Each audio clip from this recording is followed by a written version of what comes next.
What's up, guys? Welcome to another UFC Quick Picks here on the Mayo Media Network. We have UFC Vegas 85 this weekend. Roman Dolidze versus Nasruddin Imavov in the main event. 13 fights on the slate. Should be a fun one. I am here to give you my favorite cash game play, tournament play, salary play, and a matchup of the week from a DraftKings perspective. Before I do, as always, please subscribe to the channel, like the video, and comment below. Why don't you give me... I don't know. Why don't you give me an underdog not named Dolidze? I think the main event's going to draw a lot of attention this week. Obviously, I think Dolidze is going to draw a lot of attention as an underdog in the main event at 7.6K. Anyone outside of him, if you have a strong take, I think it's a good spot to potentially hammer this week, given where the ownership will condense. But always interested to hear what y'all have to say. Without further ado, let's jump into my cash game play of the week. It's going to be Azat Maksum at 8.9K. Not off the board here with Maksum, just we typically pay up to the top for in cash games. We typically play main events in cash games, which we will still do this weekend in our constructions. But Maksum, I think, rates out pretty well as a cash game option specifically at 8.9K, and I want to talk about him a little further. He is fighting Charles Johnson. He is minus 228 to win.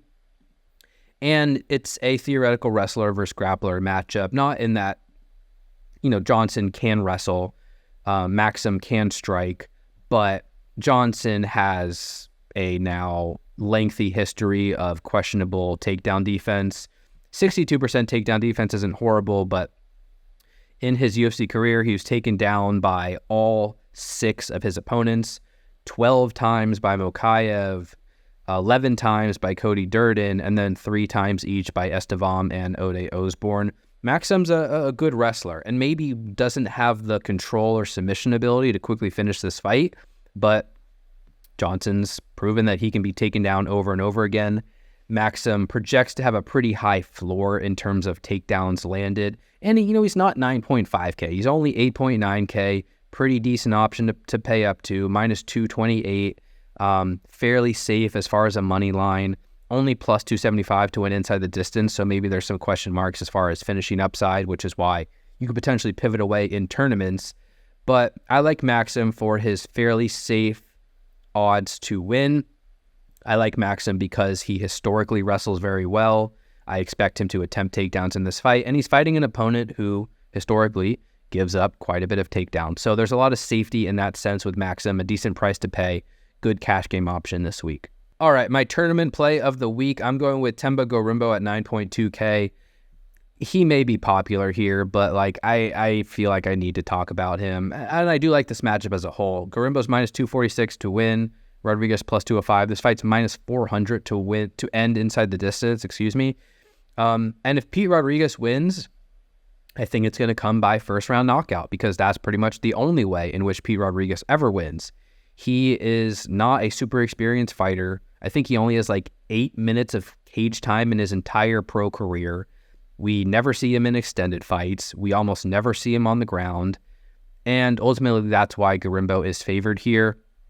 Gorimbo, a aggressive wrestler, a hardworking guy. There's a lot of love this week for him, as there's this viral video that went out, I don't know, months ago at this point, where Dwayne "The Rock" Johnson gifted Gorimbo a house or an apartment because Gorimbo has no money and was, I forget the details, but sleeping in his car, sleeping at the gym. Colby Covington was actually helping him out as well, but I think the UFC wants Gorimbo to win here. He's a really easy guy to root for. Go look up the story if you want. And this is a good matchup. I mean, P. Rodriguez has some power in his hands. Gorimbo's been hurt before, so there might be some questionable exchanges early, but Gorimbo should be a much better wrestler. He looked pretty strong in his recent win over Takashi Sato.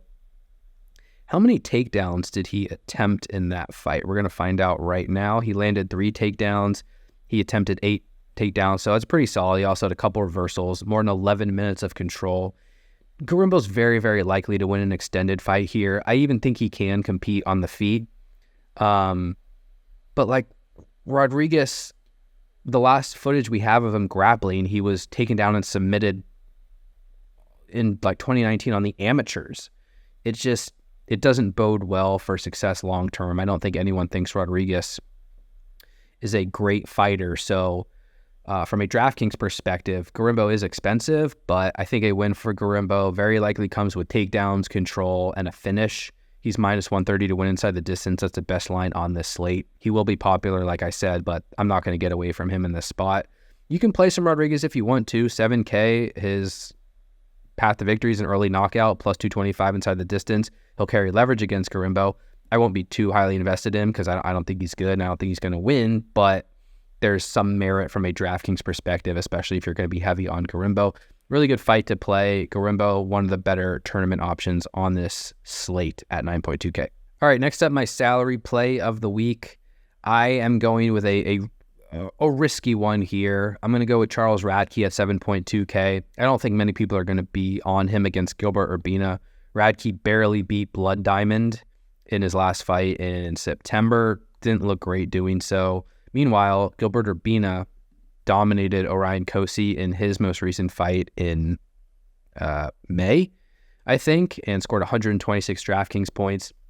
I think it's just a situation where the market's overvaluing Urbina a little bit because Urbina, prior to that win against Orion Cosce, was on the chopping block and hadn't fought in a couple years. And we've seen Urbina on The Ultimate Fighter just get kind of destroyed. He was knocked out by Tresean Gore. He was taken down and submitted by Brian Battle. I mean, he's got durability question marks. He's got defensive grappling question marks. He's got cardio question marks.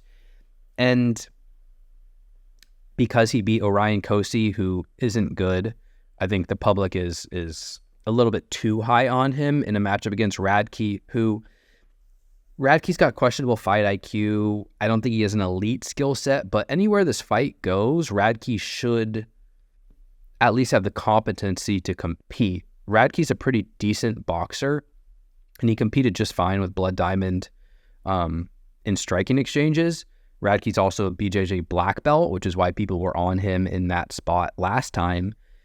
Gilbert Urbina, the main thing is Urbina's going to be very aggressive early, and Urbina's also a lot bigger than Radke, so those two things could definitely lead to an early Gilbert Urbina finish.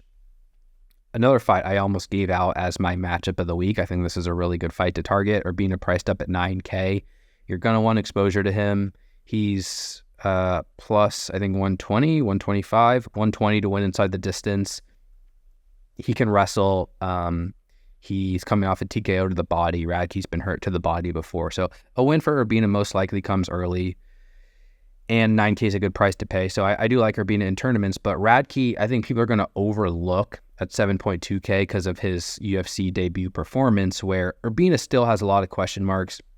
And Radke is still skillful, both on the feet and on the ground. I think he's being a little bit undervalued on the money line. And if Radke wins, I think it could come inside the distance too. Like I said, Urbina's been hurt. Urbina's been submitted. Radke's plus 275 inside the distance, 7.2Ks, a decent price to pay there. I'm willing to take the risk and come in over the market on Radke at 7.2K. All right, finally, my matchup of the week. Let's go back to the mid-range here. Renato Moicano versus Drew Dober. Moicano's 8.4K, Dober 7.8K.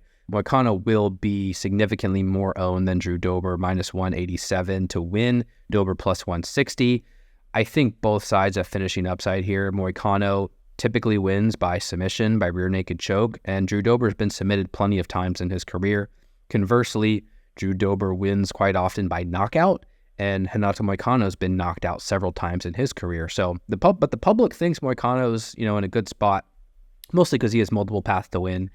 He can compete with Dober on the feet. He's a good kickboxer. Dober had also been hurt before. And also, Moicano's a much better grappler. So I understand the love from Moicano. 8.4K, good money line value there. I do expect him to be popular. But on the flip side, Dober at 7.8K, I think has real knockout upside. Plus 160 to win inside the distance. Moicano's plus 120, so both are strong lines. The most realistic path to victory for Drew Dober may be an early knockout. And if this fight plays out on the feet, I definitely think he can hurt Moicano. So if Moicano is going to be the much higher owned party, I will be on Dober to a degree, probably overweight to the field, given the leverage in that matchup. The fight is minus 325, ends inside the distance. good fight to target on both sides in the mid-range. That will be my matchup of the week. All right, guys, that's it for this UFC Quick Picks. Thank you so much for the support. You can follow me on Twitter, Appley, TTP, dailyfanmma.com for all your DraftKings breakdowns needs. Just went 2 hours with my boy Gordo breaking down every single fight on this slate. That's the premium podcast. Behind the paywall, also full breakdowns, projections coming as well. So thanks again. Good luck this week, and we will talk to y'all soon. Peace.